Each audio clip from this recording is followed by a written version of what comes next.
नमस्कार, आपके साथ मैं हूं सुमेरा खान। यूरोप में एक छोटा सा देश है ऑस्ट्रिया। 28 जून 1914 को ऑस्ट्रिया के सिंहासन के उत्तराधिकारी आर्चड्यूक फ्रांज फर्डिनांड उनकी पत्नी की सरेआम हत्या कर दी गई। इसके ठीक एक महीने बाद ऑस्ट्रिया ने सर्बिया के खिलाफ युद्ध का ऐलान कर दिया। रूस, फ्रांस और ब्रिटेन ने सर्बिया की मदद की तो जर्मनी ने ऑस्ट्रिया का साथ दिया। इसके बाद एक कर इस जंग में देश जुड़ते गए। 28 जुलाई 1914 को फर्स्ट वर्ल्ड वॉर का आगाज हो गया, जो करीब 1,70,00,000 लोगों की बलि लेने के बाद 11 नवंबर 1918 को खत्म हुई। पहले विश्व युद्ध के खत्म होने के बाद दो देश वजूद में आए, जिनका नाम अजरबैजान और आर्मेनिया है, और दोनों ही मुल्क 21वीं सदी के पहले महायुद्ध की वजह बनने वाले हैं। ऐसा क्यों कहा जा रहा है, इसे भी समझिए। दुनिया के इस नक्शे को जो हम आपको दिखाने जा रहे हैं, उसे अगर आप देखेंगे, हम बताएंगे आपको किस तरह से मध्य एशिया पे अगर आप उंगली रख देंगे इस नक्शे पर, ये देखिए, ये नक्शा आ गया आपके सामने, और यहाँ मध्य एशिया पे अगर आप उंगली रखेंगे तो नागोर्नो काराबाख में जंग हो रही है। तुर्की, चीन, Pakistan, Iran, Qatar, Bahrain, Jordan, Israel Azerbaijan के साथ हैं। तो ये तमाम देश अजरबैजान के साथ हैं। इसके अलावा अगर बात करें दूसरे खेमे की, तो रूस, France, Germany, Britain, Greece, Saudi Arab, मिस्र जैसे देशों ने आर्मेनिया की हिफाजत का जिम्मा थाम लिया है। सवाल यह है कि जिस तरह दो छोटे देशों के बीच की दुश्मनी ने पहले विश्व युद्ध की नींव रखी, उसी तरह अजरबैजान और आर्मेनिया की जंग तीसरे वर्ल्ड वॉर तक जाने वाली है, क्योंकि रूस के राष्ट्रपति व्लादिमीर पुतिन ने बड़ा ऐलान कर दिया है। यह सुपर एक्सक्लूसिव रिपोर्ट देखिए और समझिए।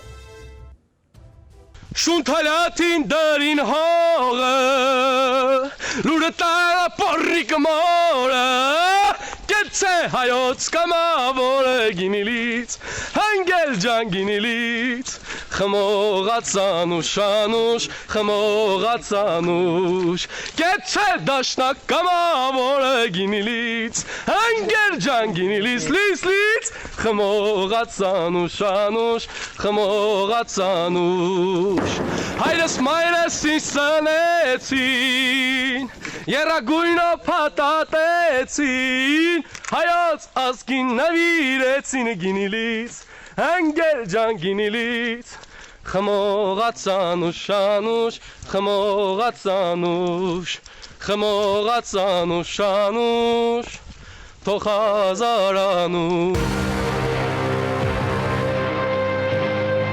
ऐसा ही मंजर होता है जब जंग होती है, इसी तरह बर्बादी होती है जब बारूद बरसता है।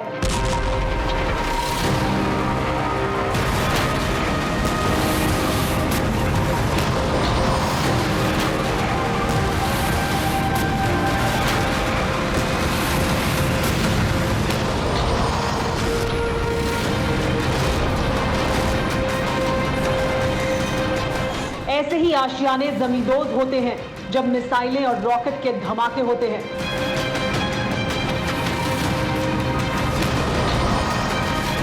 और ऐसे ही इंसानियत सिस्कियां लेती है जब दो मुल्क एक दूसरे के खून के प्यासे हो जाते हैं।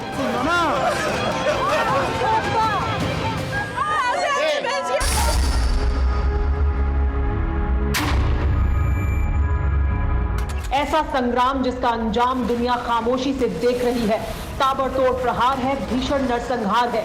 ये नागोर्नो काराबाख की जंग का विस्तार है।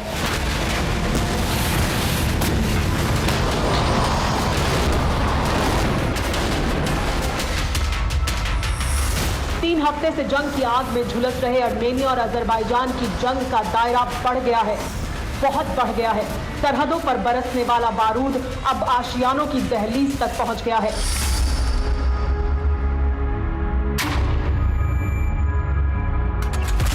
आर्मेनिया और अजरबैजान एक दूसरे का वजूद मिटाने पर आमादा हैं।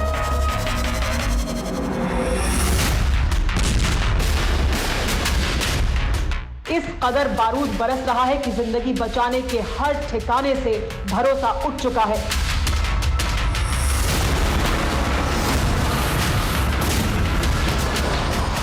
ոչ մի ապաստարան չի կարող փրկել այդ ամենը։ किसी भी जगह इंसान महफूज नहीं है, न जमीन पर न आसमान में। कोई भी जगह हमें बचा नहीं सकती। जब हम बेसमेंट में छिपे थे तभी लाइट चली गई, फिर एक के बाद एक रॉकेट गिरे, 1 2 3 4 लगातार रात भर रॉकेट गिरते रहे। बच्चे अपनी माओ के सीने से लिपटे रहे, जिद करते रहे यहाँ से बाहर निकाल दो, क्योंकि रॉकेट इस कदर गिर रहे थे जिससे मोटी दीवार कभी भी गिर सकती थी। Երբ երեխան մորը գրկել էր ու աղաչում էր, որ այդտեղից դուրս անեին նրանց, որովհետև հնարավոր է, որ այս հաստ պատերը եւս փլվեն նրանց վրա։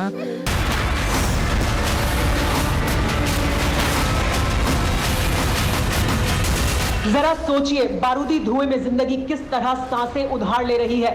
महसूस कीजिए उस मां के खौफ को जिसके बेटे लगातार गिरती मिसाइलों के बीच सीने से लिपटे रहे।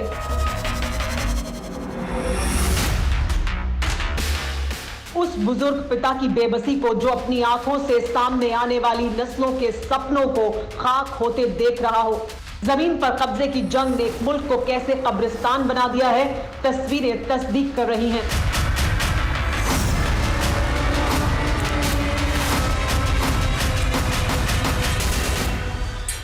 फिक्र आपकी, सोमवार से शुक्रवार रात 9 बजे सिर्फ TV9 भारतवर्ष पर।